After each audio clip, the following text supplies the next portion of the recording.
ನಮ್ಮ ಹೆಸರು ಶಾಂತಮ್ಮ. ನಮ್ಮದು ಶಿರಾ ತಾಲೂಕು ಕ್ಯಾದಿಗುಂಟೆ. ನಾವು ಕಡಲೆ ಗಿಡ ಹಾಕಿದ್ವಿ, ಒಂದು ವರ್ಷಿಲ್ಲ, ಮಳೆ ಬರ್ತಾ ಇಲ್ಲ, ಅದಕ್ಕೆ ಸಿಂಪ್ಲರ್ ಇಟ್ಟಿದ್ವಿ. ನಮ್ಮ ಹೊತ್ತು ಇದ್ದಾವೆ, ಹಸಿಗೆ ಹುಲ್ಲಾದ್ರೂ ಬೇಕು. ಇದು ಕಡಲೆ ಗಿಡ ಎಷ್ಟು ತಿಂಗಳು ಬೆಳೆ ಇದು?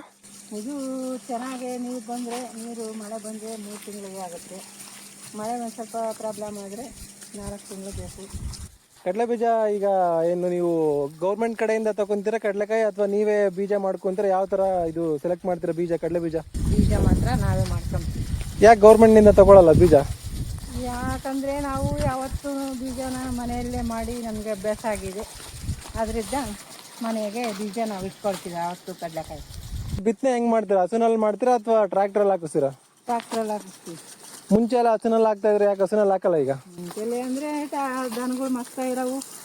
ಇವಾಗ ದನ ಕಟ್ಕೊಂಬಂದ್ರೆ ಕಷ್ಟ ಎಲ್ಲ ಟ್ರ್ಯಾಕ್ಟರ್ಗಳು ಬಂದಿದ್ದಾವೆ. ಅದರಿಂದ ಟ್ರ್ಯಾಕ್ಟ್ರಲ್ಲೇ ಹಾಕಿಸ್ತೀವಿ.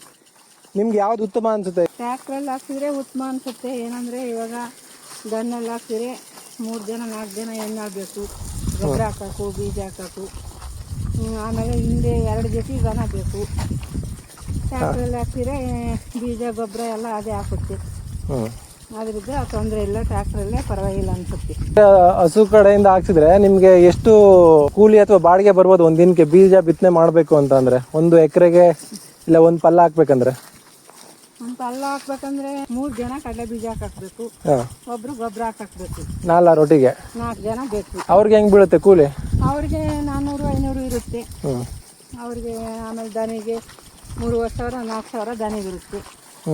ಅದರಿಂದ ಒಂದು 5,000 ಮೇಲೆ ಆಗುತ್ತೆ. ಆಮೇಲೆ ಕುಂಟಲ್ಗೆ 2,500-3,000 ಇರುತ್ತೆ ಕುಂಟ ಹೊಡಿಯಲ್ಲಿ, ಹಿಂಗೆ ಮುಚ್ಕೊಂಬರಕ್ಕೆ. ಟ್ರ್ಯಾಕ್ಟ್ರಲ್ಲಿ ಹಾಕ್ಸಿದ್ರೆ ಎಷ್ಟು ತಗೊಂತಾರೆ? 1 ಪಲ್ಲಕ್ಕೆ ಎಷ್ಟು ತಗೊಂತಾರೆ? 1 ಪಲ್ಲಕ್ಕೆ 3,500 ತಾಂತಾರೆ. 3,500.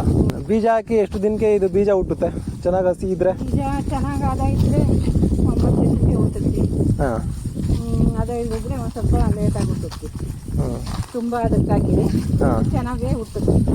ಕಳೆ ಎಲ್ಲ ಯಾವಾಗ ತೆಗಿತೀರಾ? ಏನ್ ಸಮಾಚಾರ? ಕಳೆ ಅಂದ್ರೆ ಒಂದ್ಸತಿ ಎಲ್ಲ ಅರ್ತೆ ಬಿಡಬೇಕು, ತಿಂಗಳೊಳಗೆ ತೆಗಿದೀವಿ. ಎಲ್ಲ ಕೂಲಿ ಎಲ್ಲ ಯಾವ ತರ ಇದೆ ಕಳೆ ತೆಗಿಯೋಕೆ ನಿಮ್ ಕಡೆ? ರೈತರಿಗೆ ತುಂಬಾ ಖರ್ಚಿರುತ್ತೆ ಅಂತ ಬಿಟ್ಟೆಲ್ಲಿ ಹೋಗೋಕ್ಕಾಗಲ್ಲ, ಮಾಡಲೇಬೇಕು. ಆರಂಭ ಕಟ್ಕೊಂಡಿದೀವಿ ಅಂದಮೇಲೆ.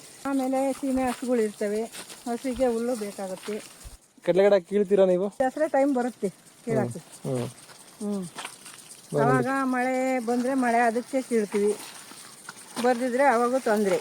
ಹಾಗೆ ಸಿಂಪ್ಲರ್ ಇಟ್ಟು ಕಿತ್ಕೋಬೇಕಾಗುತ್ತೆ, ಇಲ್ದಿದ್ರೆ ಟ್ಯಾಕ್ಟ್ರಲ್ಲಿ ಅರಗಿಸ್ಕೋಬೇಕಾಗುತ್ತೆ. ನೀರಿರೋರೆ ಆದರೆ ಏನೋ ಪರವಾಗಿಲ್ಲ, ಹಿಂಗೆ ಸಿಂಪ್ಲರ್ ಇಟ್ಟು ನೀರು ಇದಕ್ಕೆ ಕಿತ್ಕೋಬೋದು ಕಡಲೆ ಗಿಡನ. ನೀರಿಲ್ದವ್ರಿಗೆ ತೊಂದರೆ ಆಗುತ್ತೆ, ಭಾರಿ ತೊಂದರೆ ಆಗುತ್ತೆ. ನೋಡಿ ಕಡಲೆ ಗಿಡ ಎಲ್ಲ ಈ ಥರ ಒಣಗ್ತಾ ಇದ್ದಾವೆ. ಬೋರ್ ಇರೋರೇನೋ ನೀರು ಬಿಟ್ಟು ಉಳಿಸ್ಕೋಬೋದು, ಬೋರ್ ಇಲ್ದವ್ರಿಗೆಲ್ಲ ಕಷ್ಟ ಆಗುತ್ತೆ. ಎಲ್ಲ ವಾರ ಮಳೆ ಬಂದಿದ್ವಿ ಎಲ್ಲ ಒಣಗೋಗ್ತವೆ. ರೈತರಿಗೆ 10,000 ರೂಪಾಯಿ ಕ್ವಿಂಟಲ್ ಕಡಲೆ ಬೀಜ, 4,000 ರೂಪಾಯಿ 1,500 ಗೊಬ್ಬರ ಇರುತ್ತೆ. 4 ಮೂಟೆ ಗೊಬ್ಬರ ಹಾಕಿದ್ದೀವಿ. 10,000 ರೂಪಾಯಿ ಕ್ವಿಂಟಲ್ ಕಡಲೆ ಬೀಜ. ಎಲ್ಲ ಟ್ಯಾಕ್ಟ್ರಲ್ಲಿ ಹಾಕ್ಸಿರೋದು, ಜಾಸ್ತಿ ಖರ್ಚು ಬಂದಿದೆ. ಇನ್ಶೂರೆನ್ಸ್ ಕಟ್ಟಿದ್ರೆ ಇನ್ಶೂರೆನ್ಸೇ ಬರ್ತಾ ಇಲ್ಲ.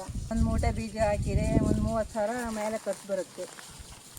ಅದರಿಂದ ರೈತರಿಗೆ ತುಂಬ ಕಷ್ಟ.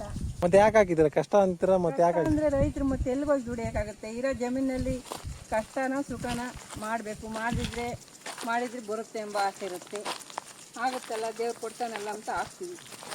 ಪರಮಾತ್ಮ ಮಳೆನೇ ಬರ್ತಾ ಇಲ್ಲ, ರೈತರ ಮೇಲೆ ಮಾಡಲೇಬೇಕು. ಆಗೋದು ಬಿಡೋದು ದೈವ ಕರ್ತವ್ಯ. ನಮ್ಮ ಕರ್ತವ್ಯ ನಾವು ಮಾಡಿದ್ದೀವಿ, ಇದು ಉಳ್ಸೋ ಕರ್ತವ್ಯ ದಯವಿದ್ದು. ಯಾವುದೇ ಬೆಳೆ ಬೆಳೆಯಲಿ ರೈತರಿಗೆ ಅಷ್ಟೇ. ಬೆಳೆ ಬೆಳೆಯೋದು ನಾವು ಕಷ್ಟ ಬಿದ್ದು ರೇಟ್ ಆಗಲಿ ಏನೇ ಆಗಲಿ ತಂದು ಹಾಕ್ತೀವಿ. ನಮಗೆ ತಂದು ಹಾಕಿದ್ದು ಮುಂದೆ ನಾವು ತಗೊಂಡೋದಾಗ ನಮಗೆ ರೇಟೇ ಸರಿಯಾಗಿ ಸಿಗಲ್ಲ. ಇದೇ ರೈತರ ಕಷ್ಟ.